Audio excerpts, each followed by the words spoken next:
Oh yeah, Sunday afternoon. I thought I'd have myself a couple of beers,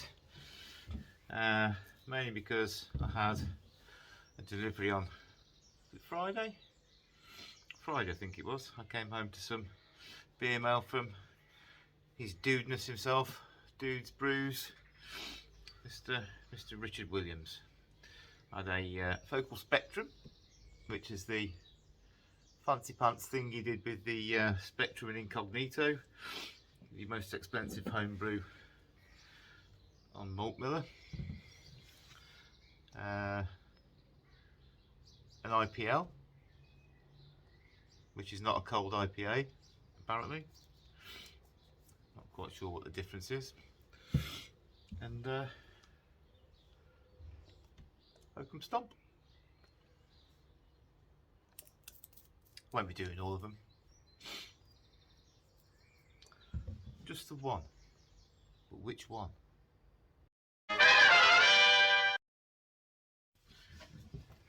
Right, I thought I'd give this one a bash, which is the Focal Spectrum, and the reason for that is I've actually got some Spectrum in the fridge, and the brew that I did yesterday, which is in the fermenter in here right now, I might switch out the 100 grams of Citra in there and use the Citra Spectrum, just to see how that goes, but that will depend on what this one tastes like. Sunday afternoon drinking. Can't go wrong with Sunday afternoon drinking. Best day of the week to go on the lash. Apart from Monday. Well, apart from it being Monday the following day, I mean. Ooh, a little bit fruity.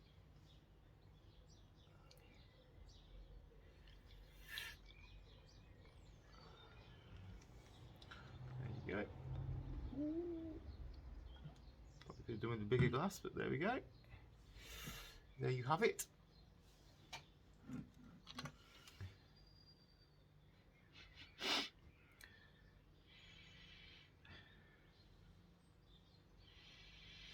Getting a big wave of lemon juice.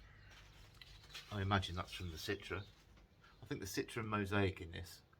I think the Spectrum is a Citra, but the Mosaic are just normal T90s, from what I can gather from his video and recipe. Don't get a lot much else than lemon from it though, but as I said before, my descriptors of hops and beers is fairly shit, so you'll get what you get.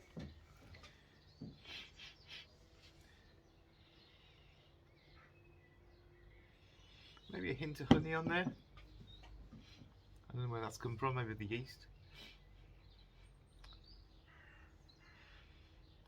Let's give it a slurp. It's usually the best option.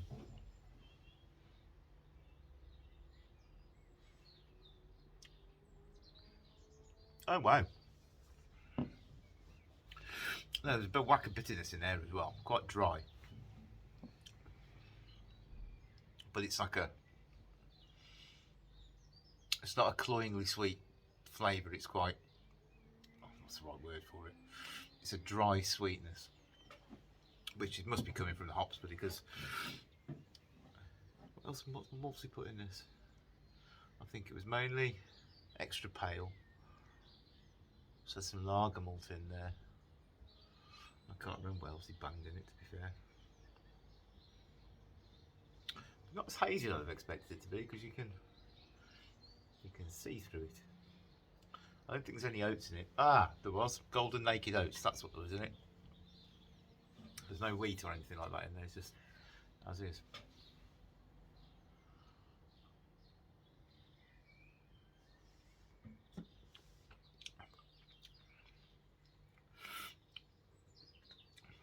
Now, I'm presuming that all the extra flavours come from the Spectrum and I think he used Incognito in the Whirlpool.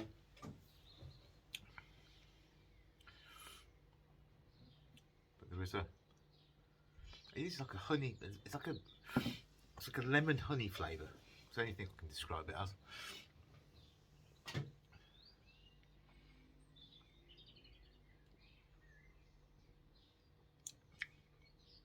which makes it sound like it would be tasting like a locket, but it doesn't taste like a locket.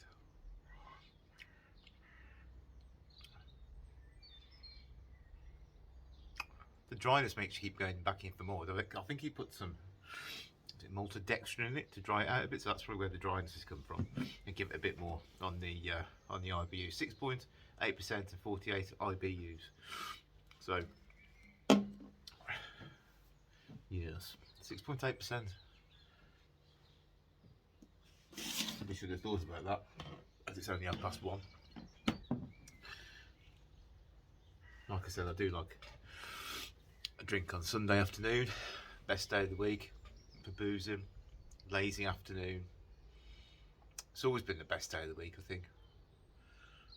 Most of the week is just a grind. Saturday's the do shit day. Like yesterday was brewing, shopping, bits and pieces, and then Sunday's a day where you traditional day of rest and boozage. Smashed on Sunday. That's what we've got. Well, that's what we get. Cooking in a bit.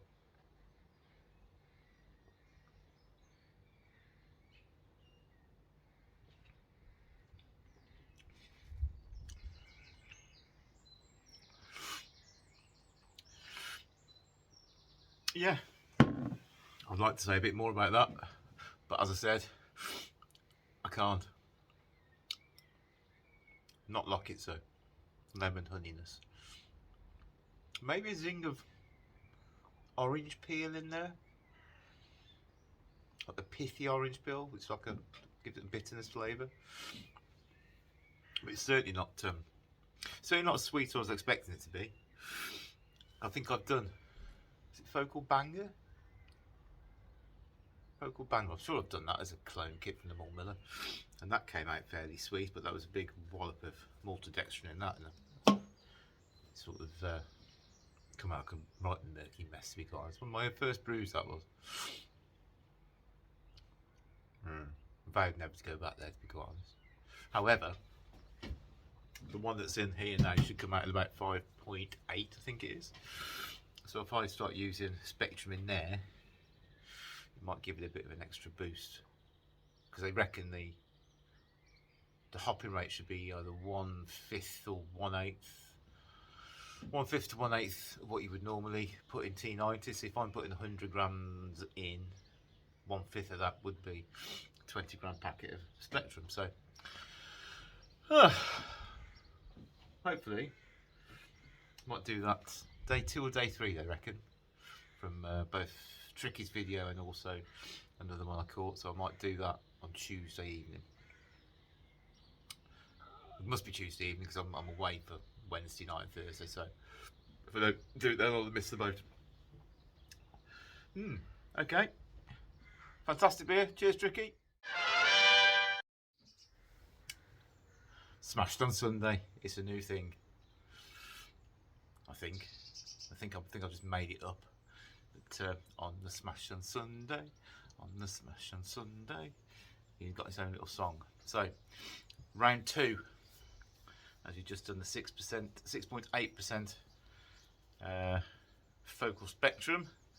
Let's move on to the IPL, which is a 6%er. Also from Tricky. Fucking hold on. Slight hiss. Bubbles are rising. An IPL, or the beer formerly known as an IPL, should I say. I've got the recipe there, so I know exactly what's in this. So let's see how we get on with this bad boy. On the Smash on Sunday, on the Smash on Sunday, SOS. Whoop, whoop, whoop. Look at that bad boy. Now, can you see me through there? Can you see an eye? I don't know. Maybe. Certainly. This is clearer than the last one, and it is specific. Oh, look at that! You look. Ooh, it's like a house of mirrors. Desperate Dan face through the glass. There we go. So, I know Tricky has a or some people have an issue with, should we say, IPLs, cold lagers, cold IPAs, whatever you want to call them. He put this one together recently, I believe. I'm not sure when he brewed this one. I haven't got the date on here, but this is lager malt, flaked rice and carapils with a hopping profile which is heavy for a lager. Well, I suppose that's what you'd get with an Indian pale lager. I'm not sure. Don't think I've ever made one. I think I tried to make one once, but I didn't use lager yeast, I used Lutra, so I know Tricky would turn his, I say turn his grape, but he's not dead. Very much alive, and well, clearly he sent me beer, so. What's the terminology? Not turn his grape. Mostly upset. Perturbed. But there we go. To be fair, I'd say that's probably fruitier than the last one.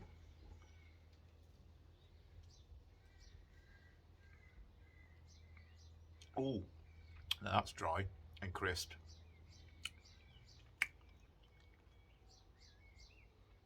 That's really dry.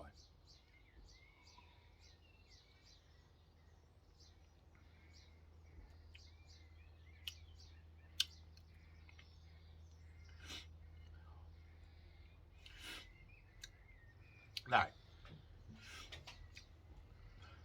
I love many 6% lagers, but that doesn't taste like a 6% lager, or a 6% beer, to be fair. It's far too easily to nail down. But it's, look at that, look at that, look at it, it's crystal clear. You'd expect, how much, what's the other in there? 100 grams in a dry hop.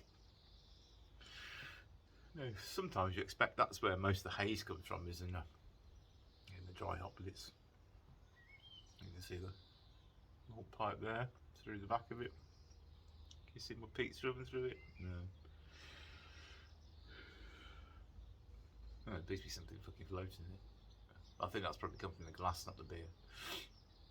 Bubbles are rattling through there as we speak, so it's well carbed.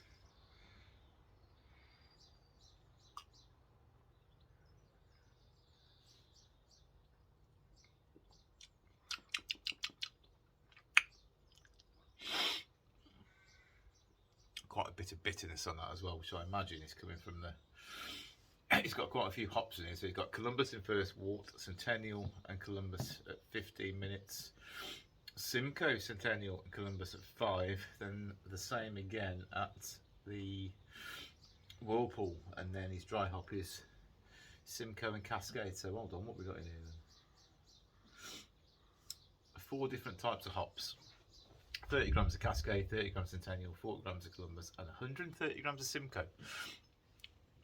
Some people say that Simcoe tastes of cat piss.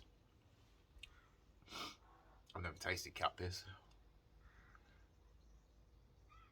Now, I suppose there's an aroma of cat piss. More so if it's a tomcat than another cat. What's the opposite of a tomcat? Female cat? Girl cat? Last cat? Yeah, anyway.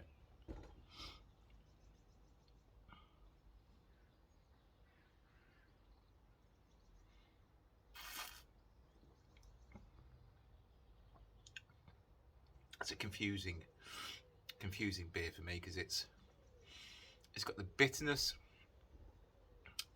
of a West Coast IPA, but without the malty sweetness of a West Coast IPA. So it's a very dry, quite bitter lager. It's tasty enough. By all means, you could drink it. I think it's probably I think it's a bit gives it the bitterness aspect. Centennial I quite like as a hop. I've got best part of 3/4 of a kilo Columbus left. A couple of 100 grams of Centennial left, but Don't really use Columbus apart from bitter in these days. I made a bitter with it not so long back. It was Chris Millington's Persistently Bitter, made with Columbus. Called it Christopher Columbus. Drain poured that, to be fair. I can never get that 1469 yeast to drop clear. I've used it in 3 different bitters now. And not once has it ever cleared up. Ever. And it's been in a keg from anywhere between a month to 6 months before I think, in fairness, I've probably drain poured all of them in varying degrees of what's left in the keg. Some would be a pint, some would be half a keg, and some would be a quarter of a keg. But things you tend to put on a hand pull, which is my hand pull sort of sitting up there next to that brown box behind that white container. I was going to put it on recently, but I'd left it lying on the floor in the brewery around here somewhere through the winter when it was a bit less action going on in here. And when I poured it through with purple line cleaner, I didn't realise that it being on the floor had attracted some sort of mouse action, and the pipe off the back of it had split. I say split, it'd been fucking gnawed through by a mouse, or a number of mice, or possibly a rat. But I don't see how a rat would get in here. Mind you, there is a fucking great hole underneath the garage door, so it could probably got through there. But anyway, it got gnawed through, so when I poured the purple line cleaner through, it pissed everywhere. Almost ruined the wooden worktop in the kitchen. Fortunately, I caught it before it dripped onto there too much and stained it. Managed to wipe that one away before anyone other than me caught it. But yeah, that's Columbus. It smells quite fruity on the nose. I couldn't tell you what fruit it was.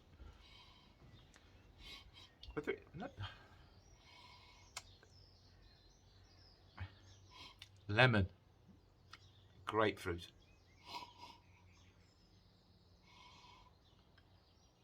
lemony grapefruit. Is there a fruit that tastes of lemons and grapefruits? Not sure. Or lemons and grapefruit.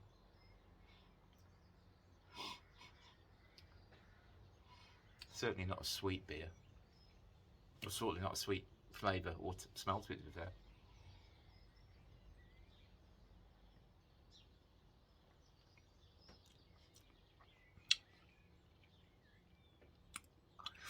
Now, oh, is that dead thing? There we go. Get the fuck out.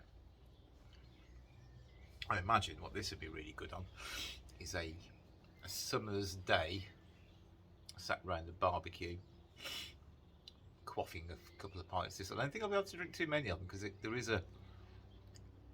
quite a bitter aftertaste to it. But I suppose you got some fatty food going down, it'd probably cut through that quite well. But make you go back in for more barbecue then. But then again, I don't like my barbecue meat to be too sweet. I'm not a fan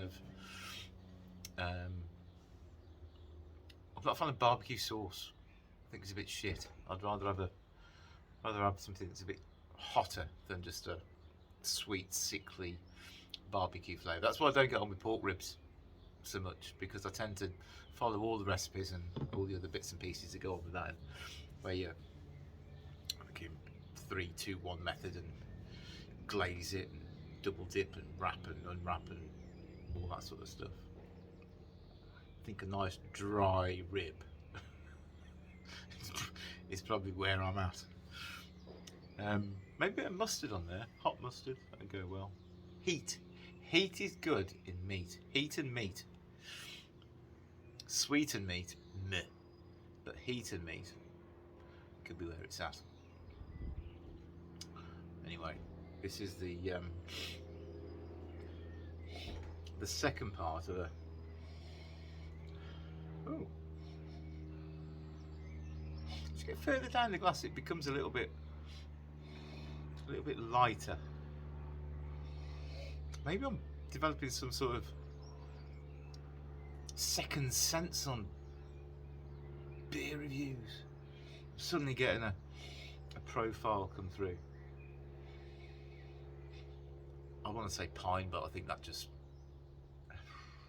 just a platitude. It's meant to smell of pine. It's got Centennial and it's got Columbus in it. What else has it got in there? What do we say? Cascade. Is the Centennial Super Cascade? Begs the question why you use Cascade and Centennial. I've done it myself on a beer. If you've got Centennial, which is Super Cascade, why bother putting Cascade in, which is not Super Cascade? It's just Cascade. Anyway, we're now entering into the realms of the ramblings of a drunken madman, so